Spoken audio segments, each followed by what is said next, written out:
തലസ്ഥാനത്തിന്റെ തലവര മാറ്റുന്ന വിധിയാണ് തെരഞ്ഞെടുപ്പിൽ ഉണ്ടായതെന്നും പുതിയ ഭരണസമിതി അധികാരമേൽക്കുന്ന ഘട്ടത്തിൽ പ്രധാനമന്ത്രിയുടെ സാന്നിധ്യം പ്രതീക്ഷിക്കുന്നുണ്ടെന്നും ബി.ജെ.പി. ദേശീയ നിർവാഹക സമിതി അംഗം പി.കെ. കൃഷ്ണദാസ്. ഇത് സർക്കാരിനെതിരായ വിധിയെഴുത്താണ്. പന്തളത്തെ ബി.ജെ.പിയുടെ തോൽവി ഗൗരവത്തിൽ പരിശോധിക്കുമെന്നും പി.കെ. കൃഷ്ണദാസ് മാതൃഭൂമി ന്യൂസിനോട് പറഞ്ഞു. തിരുവനന്തപുരം നഗരസഭയിലെ ബി.ജെ.പിയുടെ ചരിത്ര വിജയത്തെക്കുറിച്ച് മുതിർന്ന നേതാവ് പി.കെ. കൃഷ്ണദാസ് നമ്മുടെ പങ്കുവയ്ക്കും. കേരളത്തിൻ്റെ തലവര മാറ്റി എഴുതിയ ജനവിധിയാണ് കേരളത്തിൻ്റെ തലസ്ഥാന നഗരയിൽ ഉണ്ടായിട്ടുള്ളത്.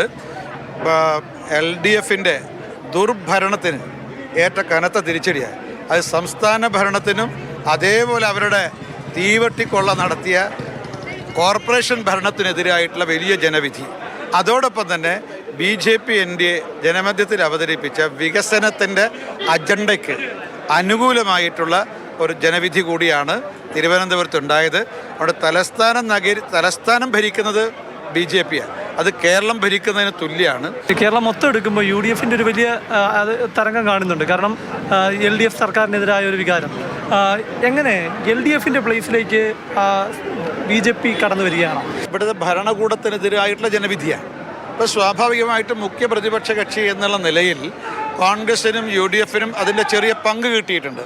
UDFിന് ഉണ്ടായിട്ടുള്ള ചെറിയ ഈ ആനുകൂല്യം അത് കേവലം ടെമ്പററിയാണ്, അത് പെർമനൻ്റ് അല്ല.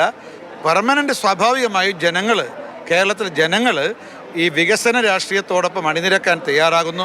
വോട്ടിൻ്റെ എണ്ണത്തിൽ ഞങ്ങൾ വർധന വരുത്തിയിട്ടുണ്ട്, വോട്ടിംഗ് പെർസെൻറ്റേജിൽ വർധന വരുത്തിയിട്ടുണ്ട്. ശബരിമല മുഖ്യ പ്രചാരണ വിഷയമായപ്പോഴും പന്തളം നഗരസഭ BJPക്ക് നഷ്ടമായി. അവിടെ LDF അധികാരത്തിൽ വന്നു. അതൊരു വൈരുദ്ധ്യം വരും. അല്ല, തീർച്ചയായിട്ടും നമ്മുടെ കേരളത്തിൽ മുഴുവൻ തന്നെ ഈ അമ്പലക്കള്ളന്മാർക്കെതിരായിട്ടുള്ള ജനവിധി തന്നെയാണിത്. പക്ഷേ പന്തളത്ത് സംഭവിച്ചെന്ന് പറഞ്ഞാൽ ഞാൻ മനസ്സിലാക്കിയിടത്തോളം ഒരു LDF UDF അന്തർധാര അതിൻ്റെ പിന്നിലുണ്ട് എന്നുള്ളതാണ് എൻ്റെ സംശയം. ഞാൻ ഇക്കാര്യം നേരത്തെ തന്നെ തെരഞ്ഞെടുപ്പിൻ്റെ ഒരു പകുതി ആകുന്ന സമയത്ത് തന്നെ, മാത്രമല്ല അവരുടെ സ്ഥാനാർത്ഥി നിർണയ സമയത്ത് തന്നെ ഉന്നയിച്ചിരുന്നു. ഞങ്ങൾ വീണ്ടും ഇതിനെക്കുറിച്ച് പഠിക്കുന്നുണ്ട്, എന്തുകൊണ്ട് സംഭവിച്ചു എന്നുള്ളത്.